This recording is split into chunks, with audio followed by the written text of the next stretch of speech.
then their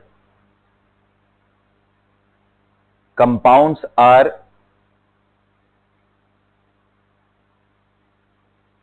represented using Roman numbers for the oxidation state. Then their compounds are represented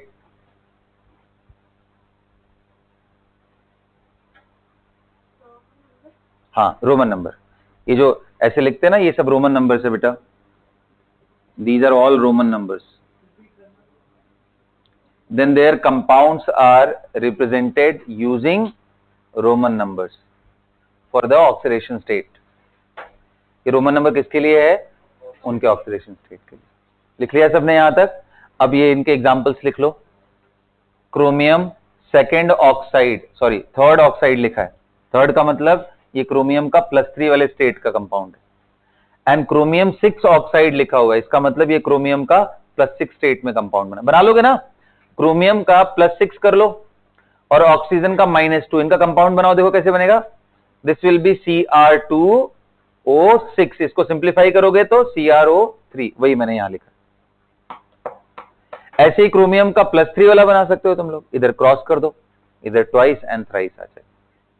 सब लिखते चलो आराम आराम से, एक एक पॉइंट ऐड करते चलो। सब नोट्स जितना डिटेल्ड एंड डिस्क्रिप्टिव बनाओगे रिवीजन में उतना ही आपको हेल्प मिलेगा।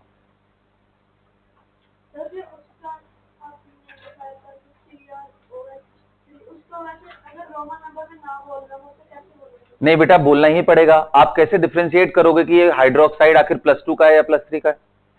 जब अस एक हो ही नहीं रहा है इसमें तो फिर कैसे डिफरेंशिएट करोगे? That is the only way that we have. Okay, किससे बेटा? कौन सा सिंबल? हाँ बोलना। नहीं, जैसे नाम जब फॉर्मूला लिख दिया फिर तो कोई डिबेट ही नहीं है। प्रॉब्लम तब है कि अगर मान लो फॉर्मूला ना लिख करके उनका केमिकल नेम लिखना पड़े तो कैसे लिखेंगे, वो मैं समझा रहा था यहां पे। ठीक है, यहां तक क्लियर हो गया सबको? अच्छा, तो ये देखो क्रोमियम का 2 से लेके 6, आपको बताता हूं मैंगनीज Mn, इसका मोस्ट कॉमन स्टेट में +2 है, +7 है एंड +4 है। लेकिन अगर पूरा रेंज का बात करोगे तो 0 से लेकर के 7 तक के सारे वैलेंसीज आपको देखने को मिलेंगे। सो मैंगनीज का, सॉरी चार्जेस के बारे में मैं बोल रहा था, 0 जब वो मेटल मेटल का बॉन्ड बनाया रहता है तब 0 होता है, एंड वहां से लेके +7 तक, यानी अगर आपको ऑक्साइड बोला जाए, can you right the formula of manganese 7 oxide? लिखो लिखो लिखो लिखो, राइट द फॉर्मूला। क्वेश्चन लिखो, तो क्वेश्चन के फॉर्म में लिखो।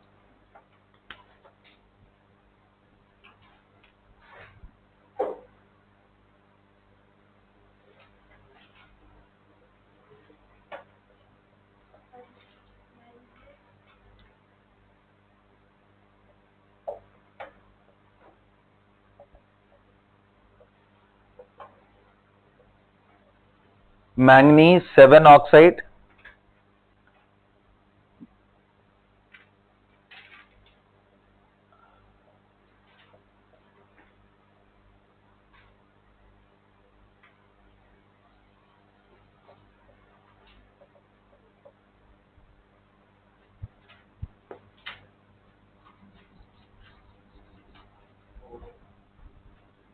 कर लिया?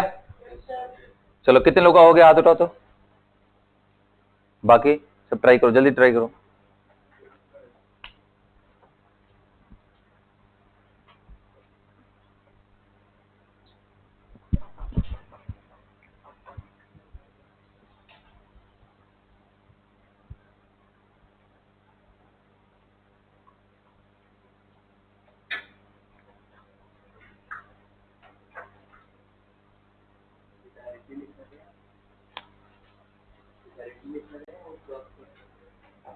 क्रॉस करके ही लिखोगे ना, और कैसे लिखोगे? उसको सिंप्लीफाई करके लिखना। हाँ बताओ, खुशदीप खड़े जाओ तो बताओ इनके फॉर्मूले क्या है। Mn2O7, कितने लोगों का ये आया आंसर, हाथ उठाओ। Mn2O7, हाँ चलो बढ़िया, करेक्ट है। 4 ऑक्साइड का बताओ। MnO2 is the right answer. पता है इसका मिनरल नेम क्या है? पायरोलुसाइट मिनरल बोलते हैं इसको। MnO2 is pyrolusite. हाँ जी, बैठो बैठो।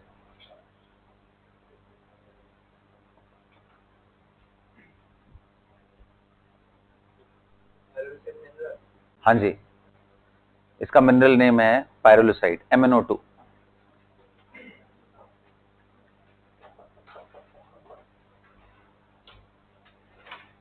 यहां तक क्लियर हो गया? अब आप पूछोगे सर ये बताओ, क्या डी ब्लॉक में ऐसा कोई मेटल नहीं है जो सिर्फ और सिर्फ सिंगल ऑक्सीडेशन स्टेट शो करे, जो वेरिएबल ऑक्सीडेशन स्टेट शो ही ना करे? ऐसा कोई भी मेटल है क्या? तो आंसर है यस इट इज। आप जिंक का कोई और कंपाउंड नहीं देखोगे अदर देन +2। आप कैडमियम का कोई और कंपाउंड नहीं देखोगे other than +2। Zinc and cadmium are one of such rare compounds जिनमें रेयर डी ब्लॉक मेटल जिनका सिंगल वैलेंसी होता है। And how much? +2। Write it down. Zinc नहीं बेटा, गोल्ड का होते हैं, अदर स्टेट्स भी हैं, +1 भी है, +3 भी है, कॉमन उसका +3 है, इसलिए आप लोग उसको उसी के फॉर्म में। Zinc and cadmium only shows, only exist in +2 state.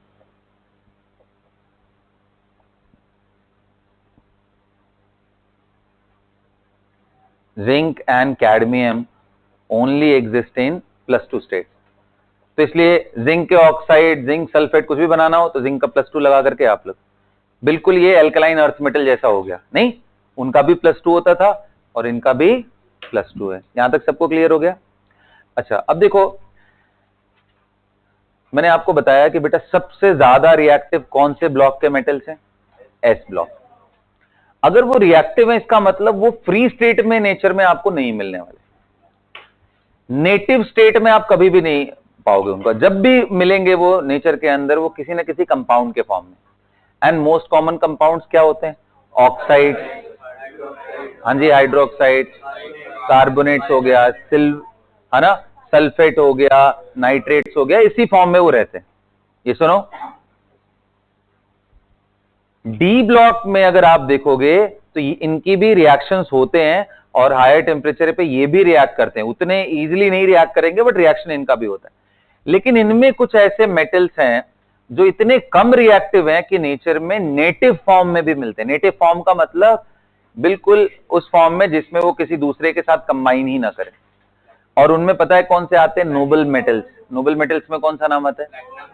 Platinum हो गया, गोल्ड हो गया, सिल्वर हो गया। देख, लिखो ये बात को,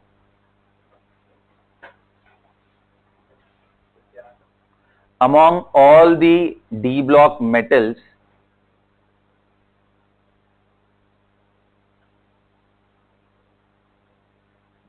copper,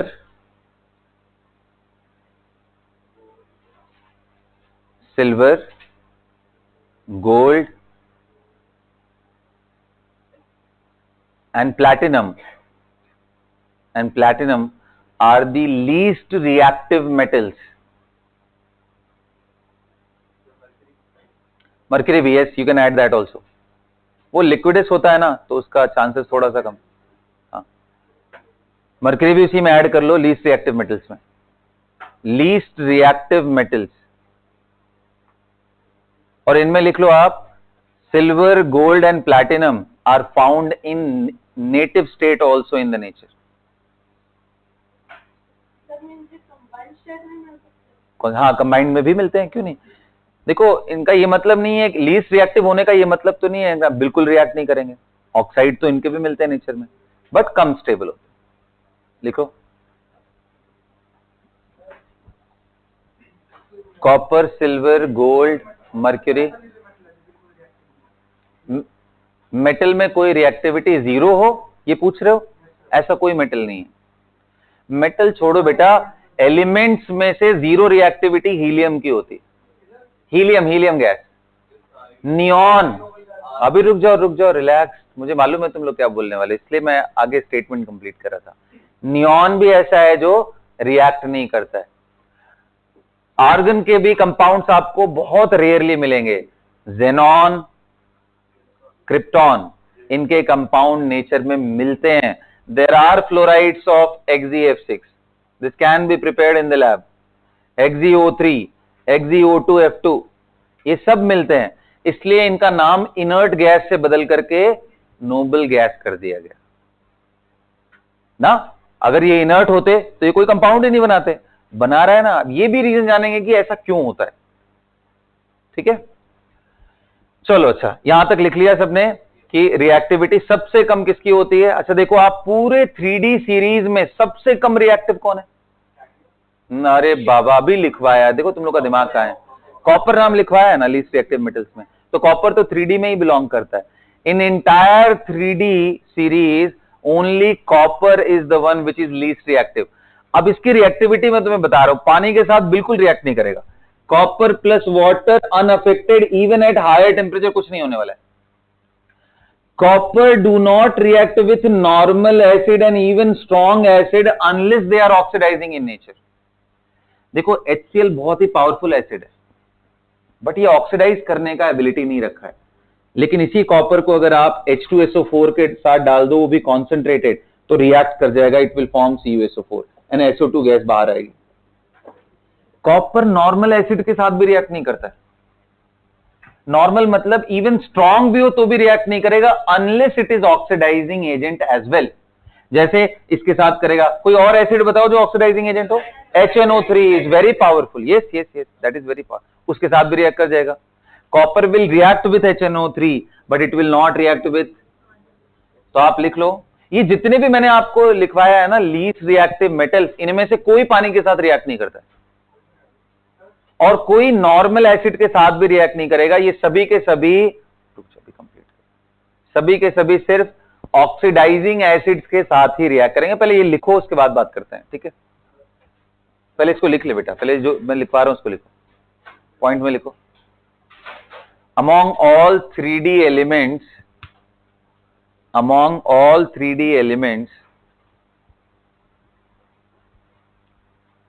या 3D मेटल्स कर सकते हो,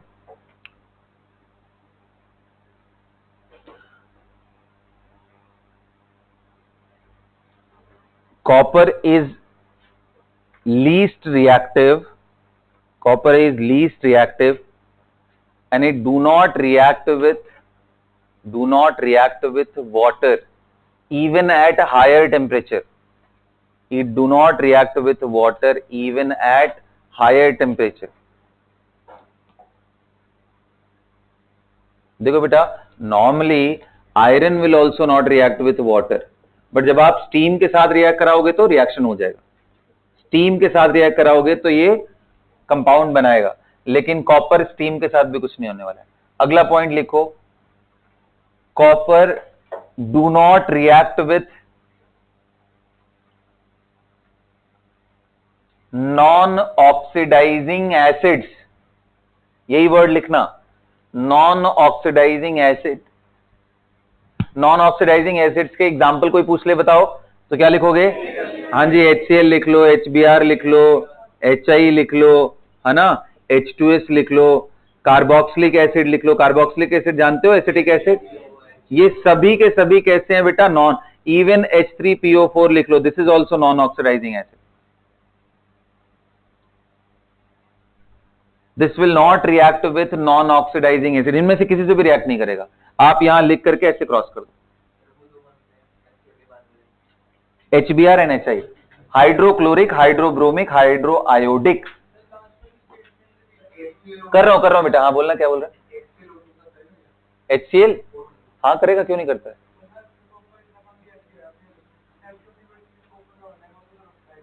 क्या बेटा? हाँ, मैंने क्या बोला कि रिएक्टिविटी कम होती है, मतलब वाटर के साथ, एसिड्स के साथ, non oxidising. Statue of Liberty जो तुम देख रहे हो, एटमॉस्फेयर में क्या सिर्फ वाटर ही है? और क्या है? ऑक्सीजन भी है और हार्मफुल गैसेस भी हैं, तो उनके साथ तो रिएक्ट कर सकता है। हाँ,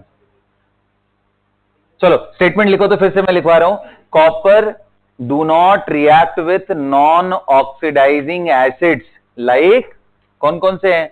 HCl, HBr, HI, H2S लिख लो, एनी कार्बोक्सिलिक एसिड, फॉर्मिक हो जाए, एसिटिक हो जाए, कोई भी कार्बोक्सिलिक एसिड, इवन H3PO4 इसके साथ भी रिएक्ट नहीं करेगा, क्योंकि ये भी ऑक्सीडाइजिंग नहीं होता है। अब मैं कुछ नाम बता रहा हूं, वो हमेशा याद रखना। कभी मैं पूछूं कि भाई ऑक्सीडाइजिंग एसिड्स के नाम बताओ, तो आप लिखो, but copper will react with oxidising acids, copper will react with oxidising acids.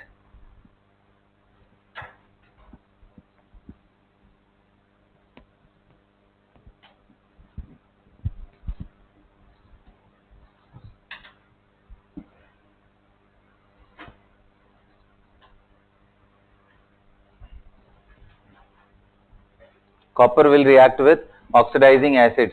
कौन कौन से हैं भाई? H2SO4 इन कॉन्सेंट्रेटेड स्टेट ओनली, क्योंकि H2SO4 is not that powerful. सबसे ज्यादा स्ट्रॉन्ग अगर कोई पूछे कोई एक ऐसी एसिड बताओ तो बहुत ही पावरफुल है, तो answer is HNO3। Very very dangerous. Aqua regia, हाँ तो वो तो प्योर फॉर्म नहीं, वो तो मिक्सचर है ना। मैं तो अभी नॉर्मल एक एसिड की बात करूं, वो भी उससे भी रिएक्ट कर जाएगा। हाँ, carbonic acid is non oxidising बेटा। H2CO3 is non oxidising, that will fall here. और वैसे भी ये बड़ा अनस्टेबल होता है, इसको बनाना भी बड़ा मुश्किल है। HNO3 हो गया, it will react with HNO3 and concentrated हो गया, ये हो गया। क्लोरीन के एसिड्स ले लो, HClO3 एंड HClO4, ये सब भी बड़े पावरफुल होते हैं। HOCl, ये सब एसिड्स हैं ऐसे। लेकिन आपसे क्वेश्चन कभी भी आए, ये दोनों नाम बहुत यूज होता है, HNO3 तो इतना डेंजरस है ना कि ये डाइल्यूट फॉर्म में भी रिएक्ट कर जाएगा कॉपर के साथ, इतना डेंजरस होता है। This is very very powerful oxidising agent HNO3। अच्छा एसिड भी है और स्ट्रॉन्ग ऑक्सीडाइजिंग एजेंट भी है, समझ रहे हो? Good acid and strong oxidising agent, ये दोनों प्रॉपर्टी डेडली कॉम्बिनेशन है HNO3। जहां कोई रिएक्शन ना हो रहा हो वहां HNO3 का यूज करो, हाई चांसेस है कि वो रिएक्शन करा ले जाएगा, है ना। ये भी जहां फेल होता है वहां पे एक कंपाउंड लेते हैं which is aqua regia, mixture of HCl and HNO3। उनको एक स्पेसिफिक रेशियो में मिक्स करते हैं, बिल्कुल सही, वो बनता है। वो ऐसे ऐसे मेटल्स के साथ रिएक्ट कर जाएगा जिनके साथ HNO। प्रॉब्लम HNO3 की रिएक्टिविटी में नहीं है, अच्छा खासा रिएक्टिव है। प्रॉब्लम ये है ना कि कभी कभी क्या होता है, रिएक्शन होते ही जब ऑक्सीडाइजिंग एसिड्स यूज करते हो ना, तो ऑक्साइड बनने के चांसेस होते हैं। अगर ब्लॉक यूज करो तो कई बार ऑक्साइड का प्रोटेक्टिव लेयर बन जाता है। ये रीजन है कि कई बार HNO3 इसको डिप्लीट नहीं कर पाता है ऑक्साइड के, और ऑक्साइड के लेयर डिसॉल्व करना हो तो ऑक्साइड HCl से तुरंत रिएक्ट कर जाते हैं। इसलिए HCl को मिक्स करोगे HNO3 में तो वो लेयर बनने ही नहीं देगा, इसलिए फटाफट फटाफट वो डिसॉल्व हो जाएंगे। जैसे प्लैटिनम हो गया, गोल्ड हो गया, और ये तो इनके साथ ये यूज करोगे तो वो उसमें डिसॉल्व ही हो जाएंगे। अब ठीक है, ये बात ध्यान में रखना है। यहां तक सबको क्लियर हो गया? यहां तक नोट कर लिया भाई? Copper will not react with water even at higher temperature and will not react with non-oxidizing acids like HCl, H2S, है ना। क्या H2SO4 के साथ कॉपर रिएक्ट करेगा? हाँ, कॉन्सेंट्रेटेड हुआ तो रिएक्ट करेगा, डाइल्यूट के साथ नहीं रिएक्ट करने वाला। अब देखो, इस बात को समझाने के लिए मैं आपको दो रिएक्शन लिखवाता हूं, बस इस चीज को समझाने के लिए ना, ताकि वो स्टेटमेंट आपके दिमाग में अच्छे से बैठ जाए। क्या है कि जब जिंक को बेटा HCl के साथ हीट करते हैं ना, एक्वस मतलब पानी के साथ सॉल्यूशन बनाओ, तो ये ZnCl2 बना लेता है and it evolves hydrogen gas.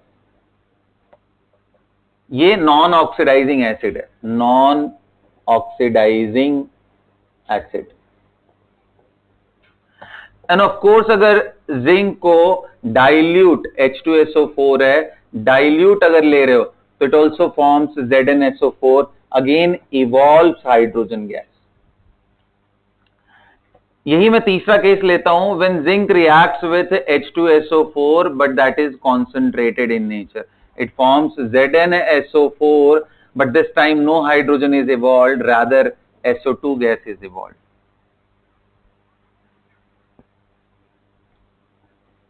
मैं रिएक्शन बैलेंस नहीं कर रहा हूं, बस आपको कंपाउंड बता रहा हूं।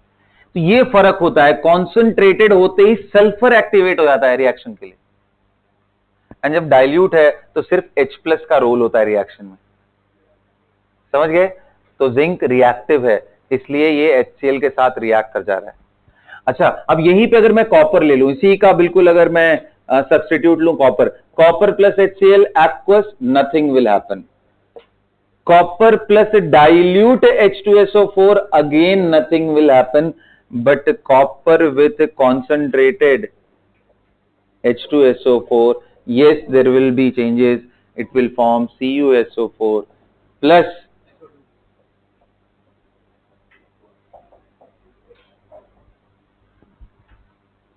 That's what I meant by oxidizing acids. लिख लिया आप लोगों ने? इसको बढ़िया से नोट कर लेना। कौन सा बेटा? ये बिल्कुल देख, ऐसे रिएक्शन है, जिंक से जिंक सल्फेट बन रहा है, कॉपर से copper sulphate, sulphur is activated here, and ये कहां जा रहा है? SO2 में, यहां पे भी वही जा रहा है SO2 में। बाकी वाटर तो सिर्फ बैलेंसिंग के लिए लगा रहे हैं, पूरा बैलेंस करोगे तो उसमें वाटर लाना ही पड़ेगा। क्लियर हो गया? हाँ, कर लो, नोट कर लो, कोई प्रॉब्लम नहीं, नोट करो अच्छे से।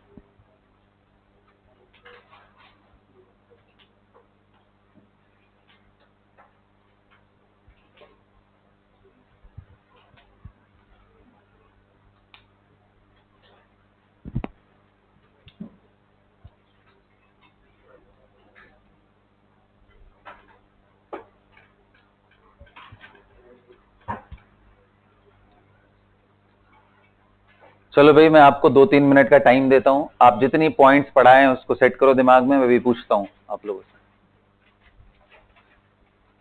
अच्छे से एक बार क्विक रिवीजन करो उसको।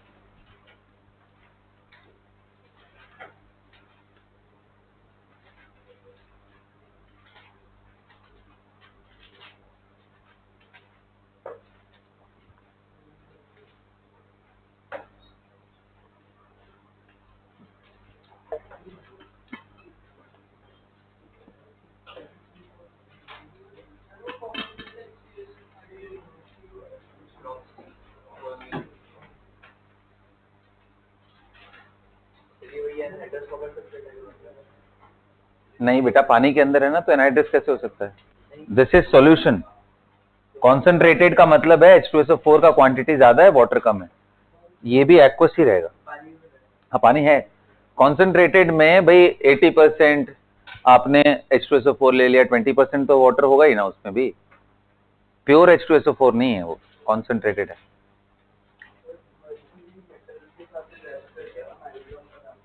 हाँ, करेंगे, इस पे बात करेंगे, इंटरेस्टिंग क्वेश्चन है ये, राइट, करेंगे इस पे डिस्कशन।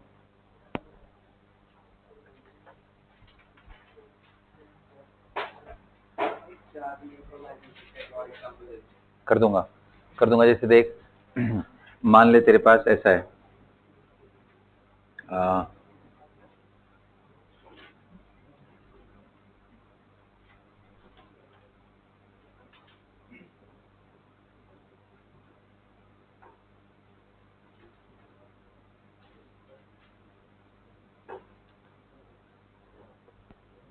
इसका कंपाउंड बना,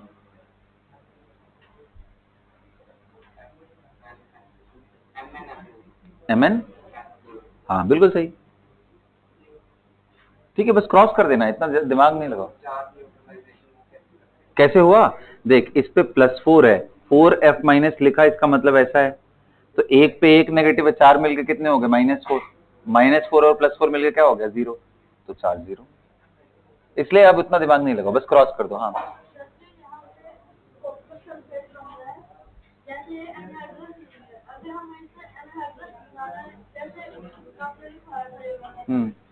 इवोपरेट करना पड़ेगा।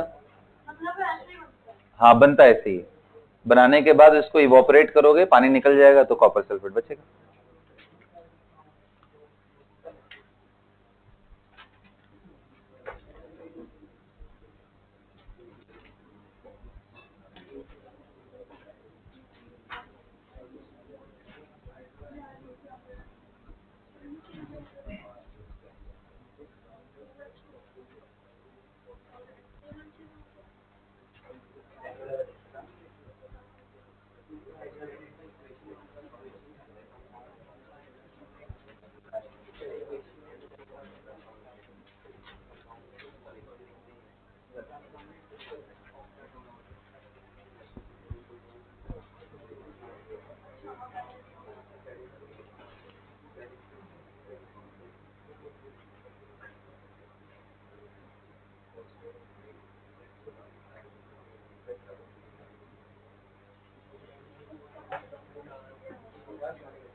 बात नहीं बेटा, बिल्कुल भी बात नहीं।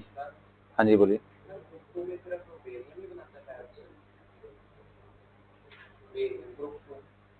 बेरियम क्या बनाता है? हाँ, मतलब बनाता तो वो भी मेनली ऑक्साइड ही है, थोड़े क्वांटिटी में पर ऑक्साइड भी मिलता है।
ज्यादा सप्लाई मतलब ऑप्टिमम, लिमिटेड मत करो, कम मत करो।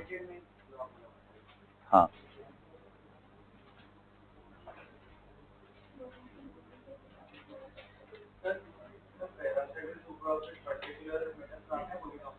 नहीं सब नहीं बना पाते हैं, only alkali metals. Super oxide तो सिर्फ एल्कली मेटल के ही नोन है।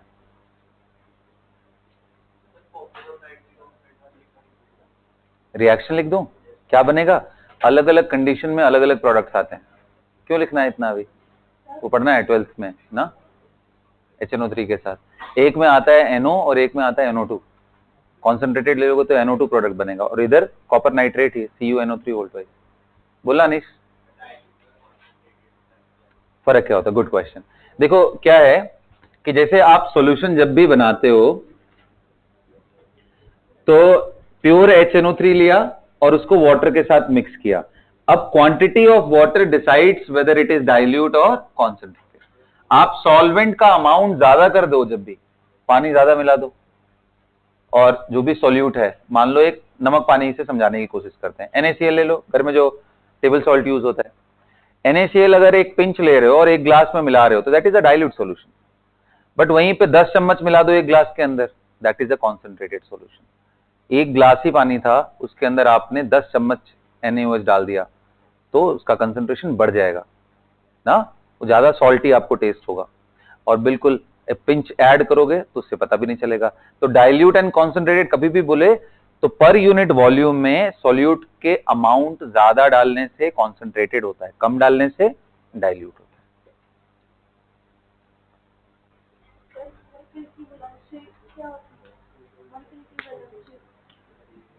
मैंने बताया +1 भी है +2 भी है, मर्क्यूरस मर्क्यूरिक दोनों। हम्म, नहीं, हमें पहले ये पता होना चाहिए कि HgHg की बॉन्डिंग होती है, तब जाकर के वो, तो इसीलिए तो इन्फॉर्मेशन मैं बता रहा हूं। मेरा रोल है यहाँ पे समझाने का, अपने से गेस नहीं करना है। You can't guess the compounds form by all the metals at once, क्योंकि जनरलाइज नहीं है ना, सब अलग अलग हैं थोड़े थोड़े, इसलिए हमें पता चलना चाहिए कि कैटायंस कौन कौन से।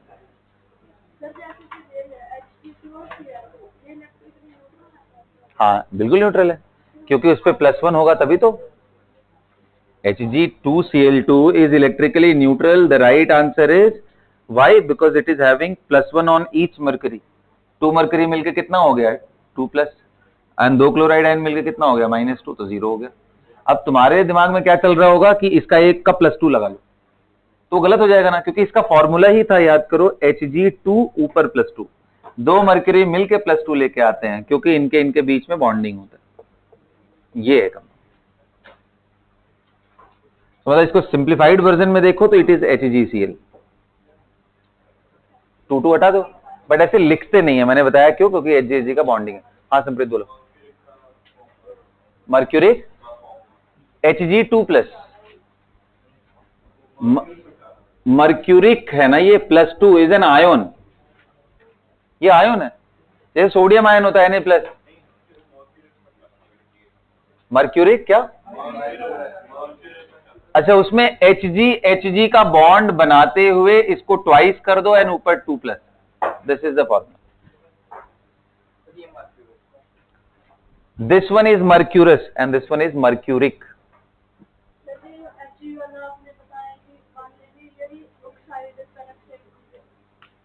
हाँ बिल्कुल वैसे ही, जैसे वो ऑक्साइड पर ऑक्साइड वाला केस था वैसे ही।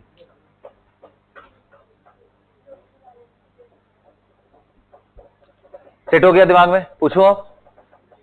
हाँ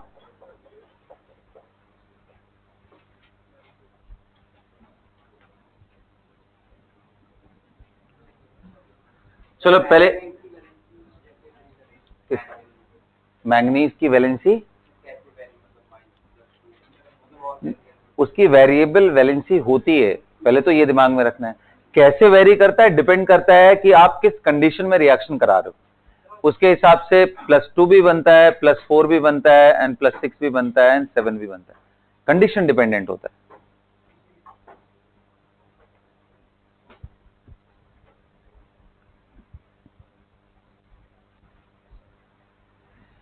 देखो बेटा, क्योंकि अभी आप लोग अर्ली डेज में हो, नेचुरल सी बात है, थोड़ा सा एडोलेसेंस हो, है ना, अपने अपने बिहेवियर को लेके आए, बट मैं एक जनरल ट्रेट आपको बताता हूं of the toppers. Toppers, exactly toppers के बारे में बता रहा हूं, उसको आप समझने की भी कोशिश करो और फिर आपको समझ में आएगा कि मोस्टली टॉपर्स एक ही कैटेगरी के क्यों होते हैं, है ना। सबसे सबसे ज्यादा इंपॉर्टेंट जो होता है टॉपर, अगर आपको बनना है, आप चाहते हो कि आप आगे चल करके इतने भीड़ में से बिल्कुल आइसोलेट होकर के आप एक अच्छा रैंक लेकर के आओ, तो अभी जो सबसे कॉमन एग्जांपल है हमारे इंस्टीट्यूट से, वो दिव्य बंसल का है। एंड मैं एकदम ऑनेस्टली बोल सकता हूं, ही डिजर्व्स दैट रैंक जो उसने किया है, और वो 1 साल में कमाल करके गया। ही just studied with us for 1 year only, समझ रहे हो, 12th के अंदर। और उसके कुछ कैरेक्टरिस्टिक फीचर्स बताता हूं। क्लास के अंदर जब तक वो बैठा हुआ है और जब तक टीचर कुछ भी चीज पढ़ा रहे हैं, no nonsense in the class, he will be curious to know कि कैसे हो रहा है सारा चीज, एकदम पिन पॉइंटेडली, एक पॉइंट जो मैंने बोल दिया मुंह से और वो छूट जाए उसके नोटबुक में तो समझ लो। डिस्क्रिप्टिव नोट्स बनाता था पूरा, क्योंकि जब आप फोकस्ड हो तभी आप डिस्क्रिप्टिव नोट्स बना सकते हो। सारे बच्चों के डाउट्स को बड़े ध्यान से सुनता था, तो इसको ये मालूम था कि भाई मेरा डाउट तो सॉल्व हो गया, कई सारे ऐसे हो सकते हैं डाउट जो बाकी बच्चों के दिमाग में आ रहे हो, मेरे दिमाग में आ ही ना रहा हो, वो डाउट ही, तो उनकी बातें भी बहुत ध्यान से सुनता था और वहां से भी जो मटेरियल मिलता था उसको भी नोट करता था। और ये तब हो सकता है जब आप क्लास में ना एकदम एकदम ज्यादा काम स्टेट में रहो, टर्बुलेंस में मत रहो, अपने बताने के चक्कर में नहीं रहो, सुनने के चक्कर में रहो। A good student is the one who lessons more, speaks less. समझ में आ रहा है बात? ये उसका पहला कैरेक्टरिस्टिक फीचर था। दूसरा, ये ओबीडियंट, मतलब मैं क्या बोलूं, अब तक के करियर में शायद जितने टॉपर्स मिले उनमें सबसे ज्यादा ओबीडियंट था। शायद तभी वो पूरी 11th खराब करने के बाद भी सिर्फ 1 साल में IIT JEE with 242 rank IIT Bombay, ऐसा पहुंचना मजाक बात नहीं है। 15-16 लाख बच्चे पढ़ रहे हैं इसके लिए, और 1 साल उसका ऑलरेडी खराब हो चुका था, एक ही साल में इतना कर पाने के लिए उसको डबल मेहनत करनी थी, and he did that. Obedient 1 number का है। अगर आप गलती से भूल गए ना उसको खड़ा करके, वो आपसे आर्ग्यू भी नहीं करने वाला है और वहीं खड़ा रहेगा जब तक कि आप उसको बोल ना दो कि बेटा बैठ जा, मैं भूल गया यार तुझे बोलना। होमवर्क अगर मैंने कुछ दे दिया है करने के लिए, भाई बच्चे तो देखो हर तरह के होते हैं, कईयों को तो याद भी नहीं रहता कि कल मैंने क्या पढ़ाया था, और उससे आप चाहे आप 50 दिन पहले भी कुछ पढ़ा के बैठे हो ना, उस दिन का भी उससे पूछोगे, स्पॉन्टेनियस आंसर एंड तुरंत आंसर मिलता है। हाँ, लॉजिकल क्वेश्चन में आपको टाइम लग सकता है, बट जो चीज डिस्क्राइब की जा चुकी है क्लास के अंदर, वो उसको रिटेन करके रखता था, मतलब रेगुलर रिवीजन करता था। तो मैं चाहूंगा कि ये सब कुछ कैरेक्टरिस्टिक फीचर्स आप अपने दिमाग के अंदर बिठा लो, एंड उसके जैसा बनने की कोशिश करोगे। और सिर्फ वही क्यों यार, जितने भी ऑल इंडिया रैंक 5 की मैं बताता हूं, भरत खंडेलवाल इन 2015 वाला जो जेई था, उसके अंदर वो बच्चा निकला था। 14-15 का एक सेशन मैंने उसका लिया था, पूरा एक साल का, उसके अंदर ऑल इंडिया रैंक 5। मतलब यार चलो खैर, ऑल इंडिया रैंक 5 वाले जो बच्चे होते हैं ना, वो अपने टाइम से बहुत एडवांस होते हैं। जिन चीजों में आपको मजा आ रहा होता है ना, उन सबसे बहुत ऊपर उठ चुके होते हैं, है ना। वो क्लास 12 के अंदर सिर्फ और सिर्फ क्वेश्चंस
देखो बेटा, इन पूरे एलिमेंट्स में से हीलियम, नियॉन, आर्गन एंड मतलब ये तीन ऐसे हैं जिनके कोई कंपाउंड अभी तक आइसोलेटेड नहीं है। बाकी क्रिप्टॉन के भी कुछ हैं, और सबसे ज्यादा कंपाउंड किसके नोन है? जेनॉन के। इसलिए इस पूरे ग्रुप को हम क्या बोलते हैं? नोबल गैस, जिनमें आप बोल सकते हो कि first 3 members are almost inert. Inert ही बोलो, कोई प्रॉब्लम नहीं ना, किसी भी सर्कमस्टांसेस में रिएक्ट। और सिर्फ यही ऐसे एलिमेंट्स हैं जो ब्लेस्ड हैं बाय नेचर कि ये किसी से कंबाइन नहीं भी करे तो दुनिया में इंडिपेंडेंटली रह सकते हैं। Helium you will find in atomic form. No other element in the nature you are ever going to get in atomic form. H कभी नहीं मिलेगा आपको, H2 ही मिलेगा। सोडियम नहीं मिलने वाला है, अगर मिला भी तो या तो कंबाइंड स्टेट NaCl कंपाउंड्स में, एलिमेंट्स में भी वो Na बहुत सारे मिल करके एक दूसरे से ही जुड़े रहेंगे। एटॉमिक फॉर्म में सिर्फ और सिर्फ यही ब्लॉक है, और इसलिए ये सबसे इंपॉर्टेंट ब्लॉक है, क्योंकि यहां को समझ करके इनकी ऐसी क्या खासियत है जो इनको एटम्स के फॉर्म में इंडिपेंडेंट बनाती है, इनसे समझ करके हम बॉन्डिंग के पोस्टुलेट्स बनाएंगे कि बॉन्ड बनता क्यों, इनको देख करके बनाया जाता है कि भाई इनके पास ऐसी क्या स्पेशल चीजें हैं जो नेचर ने इनको ब्लेस करी है कि ये एटम के फॉर्म में भी एग्जिस्ट करते हैं। तो ये बात लिखो यहां से नोट करके। In entire 118 elements, in entire 118 elements, only elements of noble gas exist in atomic form.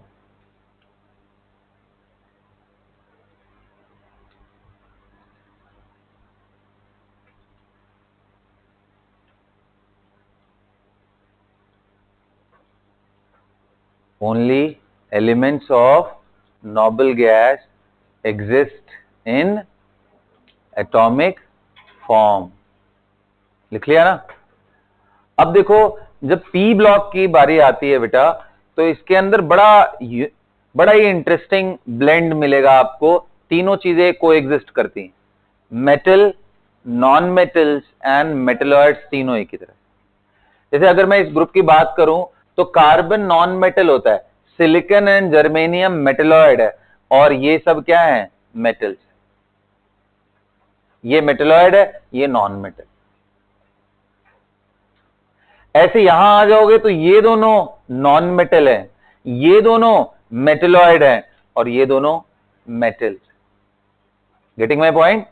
तो इस तरीके से सेग्रीगेशन है, इस तरीके से हम लोग इनको पढ़ने की कोशिश करेंगे। तो यहां पे सब तरह के कंपाउंड मिलेंगे, इसलिए इस ग्रुप के अंदर जितनी सिमिलैरिटी हमें एस ब्लॉक मेंबर्स में मिली है कि लिथियम का हाइड्रोक्साइड बेसिक, तो सोडियम का भी बेसिक है, पोटेशियम का भी बेसिक है, सभी के सभी मोनोवेलेंट है, उतनी सिमिलैरिटी आपको यहां देखने को नहीं मिलेगा। पता चला कार्बन का ऑक्साइड कैसा हो गया? एसिडिक। टिन तक आते आते पता चला वो एम्फोट्रिक हो गया, लेड तक आते आते पता चला वो एम्फोट्रिक हो गया। यहां पर चला बोरॉन का ऑक्साइड एसिडिक है, B2O3। थैलियम का ऑक्साइड आते आते पता चला कि वो बेसिक हो गया। एल्यूमिनियम एंड गैलियम के ऑक्साइड कैसे हैं? एम्फोट्रिक। ये डिफरेंसेस क्यों आ रहे हैं? Because of the differences in the nature of these elements. ये नॉन मेटलिक हैं और नीचे वाले मेटल्स हैं, तो इनके वजह से डिफरेंसेस आते हैं। ओके, तो पी ब्लॉक सबसे इंटरेस्टिंग जगह होगा, इसलिए ब्लॉक केमिस्ट्री में सबसे ज्यादा क्वेश्चन एग्जाम में पूछे जाते हैं पी ब्लॉक से, कंप्लीट पी ब्लॉक से, है ना? वैसे 1/3 वेटेज होता है सबका, फिजिकल, ऑर्गेनिक, इनऑर्गेनिक का, बट इनऑर्गेनिक एक ऐसा पार्ट है जो बहुत ज्यादा आपको पढ़ना पड़ेगा, बार बार स्टडी करना पड़ेगा। मैंने जितने नोट्स आपको बताए उसको बार बार रिपीट करना पड़ेगा, क्योंकि बड़ी छोटी छोटी चीजें होती हैं, आपके दिमाग से निकल ना जाए इसके लिए बार बार पढ़ना पड़ता है। Got it? अच्छा, तो इसका मतलब क्वेश्चन ये आता है कि सर अगर ये मिक्स्ड ग्रुप है तो इनका एक स्टेट भी नहीं होगा? जैसे हमने एक स्टेट देखा था कि पूरा बेरिलियम, मैग्नीशियम, कैल्शियम सभी का एक ही स्टेट होता है, कितना होता है? +2। लिथियम से लेकर के नीचे सीजियम तक का +1। तो क्या यहां पे सबका एक ही स्टेट होगा? Answer is no. Beryllium and aluminium, sorry, boron and aluminium ऐसे हैं जो +3 में मोस्ट ऑफ द कंपाउंड बनाते हैं। थैलियम ऐसा है जो +1 में कंपाउंड मोस्टली बनाता है, और बीच वाले ऐसे हैं जो +1 एंड +3 दोनों में कंपाउंड बनाते हैं। समझ गए? तो यानी यहां पे भी आपको वेरिएबल वैलेंसीज देखने को मिलेंगी। तो अब कुछ कॉमन है जिनको मैं आपको पहले बता दे रहा हूं। कुछ कॉमन ऐसे मेटल्स हैं जिनको आप दिमाग में रखो। 10 +2 एंड 10 +4, लेड +2 एंड लेड +4। अब क्योंकि दो ही एग्जिस्ट कर रहा है तो इसलिए स्टैनस स्टैनिक बोल सकते हो, प्लम्बस प्लम्बिक बोल सकते हो तुम यहां पर। प्लम्बस प्लम्बिक क्या रोमन नंबर में दिखा सकते हैं? बिल्कुल दिखा सकते हो, जहां भी वेरिएबल हुआ वहां आप दिखा सकते हो। बट अगर एक ही दो एग्जिस्ट कर रहा है तो उसमें कोशिश किया जाता है नॉर्मल नाम से ही लिखा जाए। रोमन नंबर का मेन जो अगर आप बोलोगे जगह कौन सा है, डी ब्लॉक मेटल्स के लिए ज्यादा यूज होता है, क्योंकि वहां पे 2 से ज्यादा स्टेट्स भी देखने को मिलते हैं। Got it? ऐसे ही बेटा ये आप यहां पे दिमाग में रखो। ऐसे ही यहां पे बिस्मथ, एंटीमनी, इनमें देखोगे तो +3 +5 है, +3 एंड SB +5। अब ये क्यों बता रहा हूं? क्योंकि एक बार एग्जाम में, कॉम्पिटेटिव एग्जाम में पूछा था which of the following is not a peroxide, और ऑप्शन में ऐसे दिया हुआ था Na2O2, H2O2, BaO2 and PbO2। अब ये देख करके बताओ इनमें से पेरोक्साइड कौन नहीं है? आंसर इज, कैसे पता चला?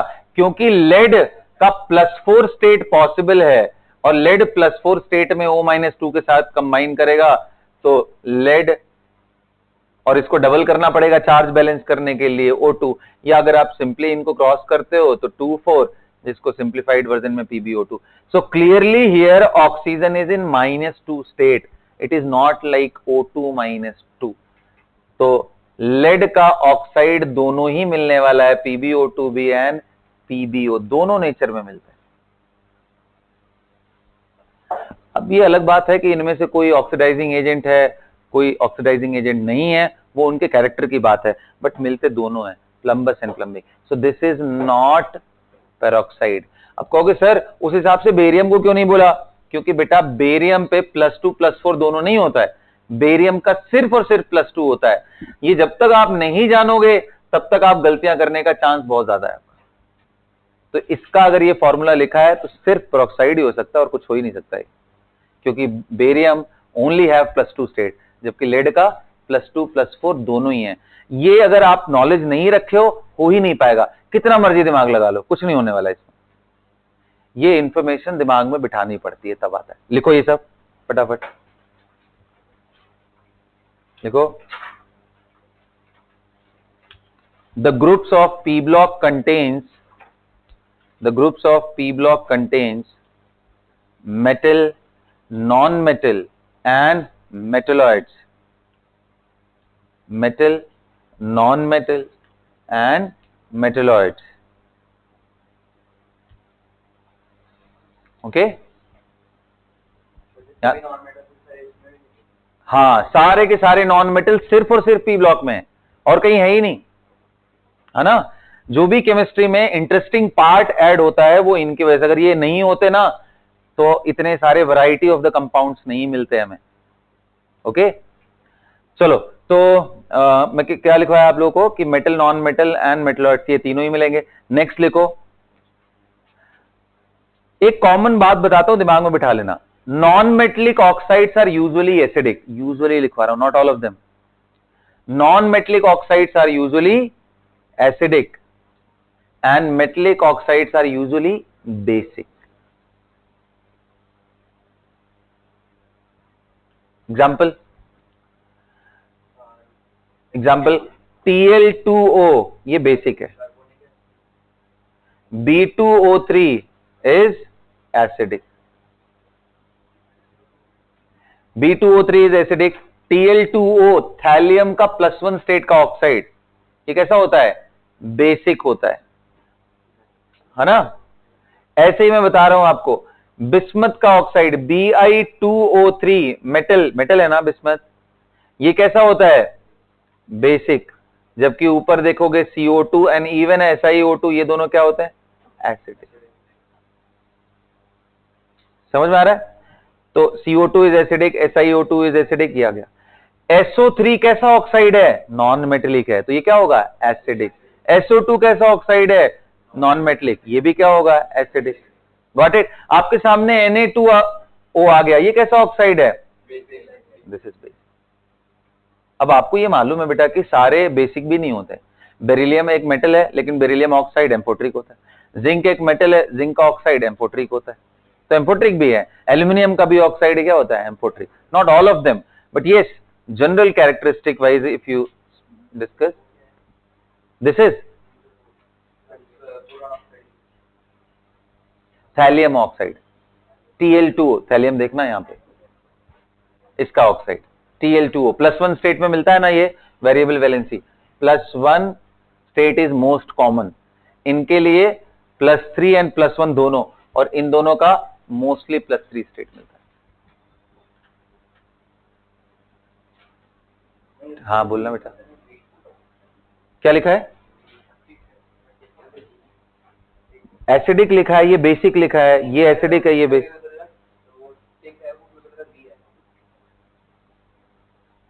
अब सुनेगा उस टाइम पे तब ना, जब लिख रहा हूं तो।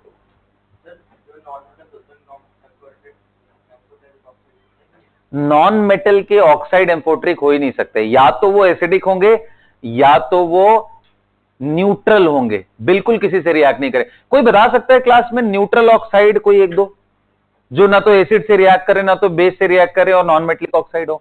Answer is NO, N2O, NCO, carbon monoxide. Carbon monoxide is neither acidic nor basic not even amphoteric, किसी से रिएक्ट नहीं करता है वो, है ना? अरे वाटर तो हमारा बेस ही है यार, सब चीज समझने के लिए। वही तो हमारा मीडियम है जिसमें हम एसिड बेस कैरेक्टर टेस्ट करते हैं, समझिए? ओके, CONO, N2O, कोई बताएगा इनमें लॉफिंग गैस किसको बोलते हैं? बड़ा इंटरेस्टिंग है, बहुत ही इंटरेस्टिंग है।